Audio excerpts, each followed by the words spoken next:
Hi guys, this is Chem100 closure notes number 1, and this is part 4, just the examples. And we're going to keep this map up here to help guide us through these problems. And we wrote this down in part 3, and it's just a kind of a diagram to help us understand what steps to take in these types of calculation problems. So here's number 1, and we're working with the combustion of aluminum to make aluminum oxide for this reaction. For these examples, this is the reaction that we're using. And we have 3 moles of aluminum are reacted. How many grams of Al2O3 can be made? So we want to recognize that we're starting with a number of moles here, and we're going to a number of grams. So in this case, instead of doing all the steps, we're just going to do these steps, remembering that this side is the question and this side is the answer. So we're starting with moles and we're going to grams. So this would be a moles to grams type of calculation. And so we're going to start off with 3 moles of aluminum are reacted. So we're right here, and we're going to use a mole ratio between aluminum on the bottom. So we're going to have 4Al on the bottom, and on top is going to go the Al2O3. So 2Al2O3 on top. So that would get us between the moles known and the moles unknown. Okay, and then we're asked to answer in grams. So we are going to finish with the molar mass of the unknown. So we want 1 mole of Al2O3. And if you add this up, the molar mass of Al2O3 is 101.961 grams. And that's Al2O3. Okay, and so the math that we're going to do is 3 times 2 times 101.961. Hit equals and divide by 4. So 3 times 2 times 101.961 and divide by 4. And we get 152.9415.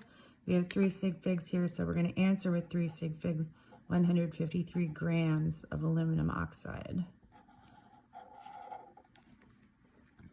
Okay, so that's an example of a moles to grams calculation.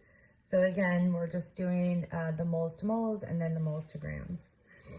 In example number 2, we have 18.5 grams of O2 are reacted. How many moles of aluminum are needed? So we want to identify in this case that we're starting at grams. So we're starting here, and we're asked to answer in moles. So we're going to go to here, the moles of the unknown. So basically we're covering up that step right there. So this would be an example of a grams to moles type of calculation. And I just want to take a moment before I do this example that we want to remember that at its heart, every stoichiometry calculation is a moles to moles. So we can cover that up. If we're asked to go from grams to moles, then we take this hand away and we have our steps. If we're asked to go from moles to grams, we would do this. And if we're asked to go from grams to grams, we lift both hands. Okay, so we are starting with 18.5 grams of O2.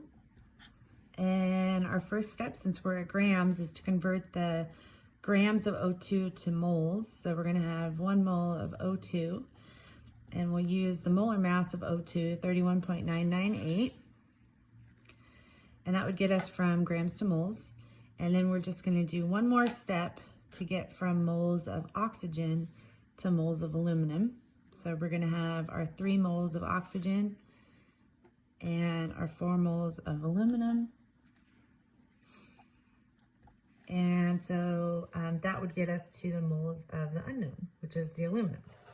Okay, so the math we're going to do is 18.5 times 1 times 4, and then divide by the molar mass of oxygen, and then divide by oxygen's coefficient. So we'll have 18.5 times 4, divide by 31.998, divide by 3, And we get 0.771, and that's going to be moles of aluminum needed.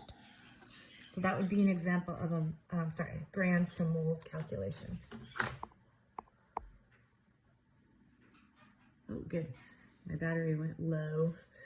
Okay, so that is all of the 2 examples that we'll do. And I will post the worksheet on Canvas as soon as I figure out my tech. Okay, so I hope you guys are doing good and you're not too bored and you're helping your parents with chores. Okay, talk to you later. Thank you. Bye.